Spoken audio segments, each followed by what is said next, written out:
DJ, clap your hands. What's up? I'm Sergeant Ballistic, but you guys can call me Brian. Thank you for checking out this video. Today, I figured we'd take a trip back to look at the evolution of my current setup, as things will soon be changing, but more on that later.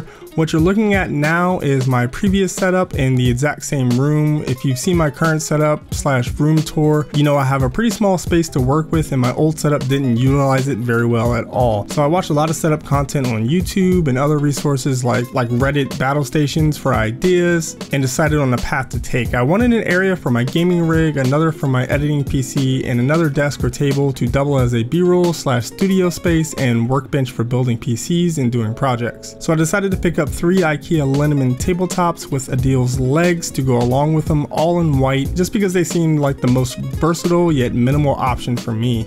My previous setup was really clustered together with 2 PCs on one desk, and I wanted to spread things out more and have dedicated areas. So I used a few different tools to quickly mock up my room and try different layouts, and landed on what you've seen in my current setup tour. If you haven't actually seen that, be sure to check that out after this video. So that's a pretty big takeaway for me when planning a setup. Make sure you've identified all the things you want your room or setup to do before buying shelves, desks, etc. It's not always possible because you're constantly upgrading and making changes, but it definitely helps a lot if you're starting from a blank canvas. For me, I knew I wanted this space to serve as an office for working from home and doing freelance stuff, a game room for doing one of the things I enjoy the most, which is playing games on mainly PC lately, but also Xbox, PlayStation, and just whatever platforms my friends are on when I want to play with them. And lastly, a YouTube studio, which meant having more space to work with and a lot of new equipment. So after picking out furniture, I started ranking and picking up things I knew would help with all of those, and in order I thought was best to do what I needed to at the time. Things like a studio microphone, audio interface, studio monitors,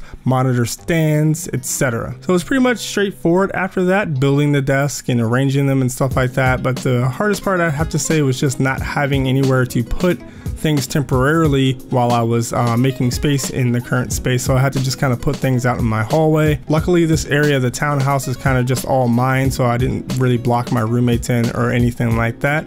But it was kind of pretty pleasurable experience, had a lot of fun. I really love building stuff and putting things together. So the IKEA tables go together super easy, requiring just a screwdriver, but I went ahead and used a cordless drill for speediness. You just screw mounts in for each leg using 4 screws, and then screw the leg into the actual mount. They end up being surprisingly sturdy considering they're just corrugated cardboard and particle board. After you get some stuff on them, the legs kind of sink into the carpet and don't wobble much at all. If you prop it up against a wall, you also get added stability.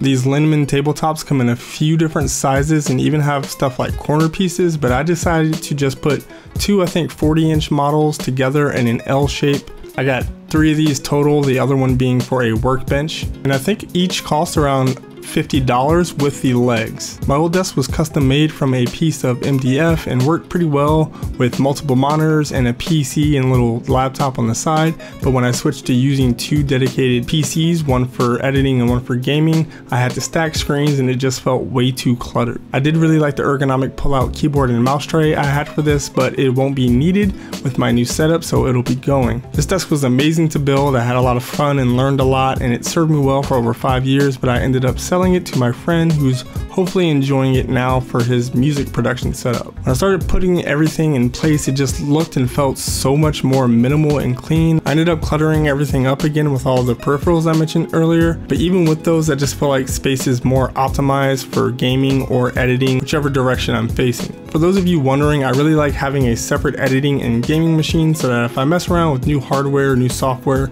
on either one, it won't interfere with the other. Similarly, if one goes down, I still have the other and can technically do gaming or production stuff on either one of them. Right now, each rig is based on an 8350 and 990 FX board, but soon the green ammo can gaming machine will turn into a test bench, and it'll be replaced by my all-white silent 4790K build. And eventually, I imagine I'll be switching out the FX 8350 in my editing rig for an X99 build, hopefully with a 5960X, but I might have to start out with one of the lower end processors. But I think that's it for this video. I just wanted to share with you guys a little bit on what went into making my current setup and let you know that I will be moving soon, so you guys can expect a lot of new content on me creating a whole new setup in a whole new room with a bit more space, so that's going to be awesome. And that will definitely include a new room tour sometime, hopefully around July, so stay tuned for that. And if you guys haven't subscribed, go ahead and do that. Also give this video a thumbs up or thumbs down and let me know whether you want to see more videos like it in the future. If you didn't like the video, try to leave a comment down below to let me know why. Follow me on your favorite social media sites for behind the scenes stuff, updates on all my kind of new tech and what's going on with the channel. That's it. Thank you guys for watching, and I'll see you in the next one.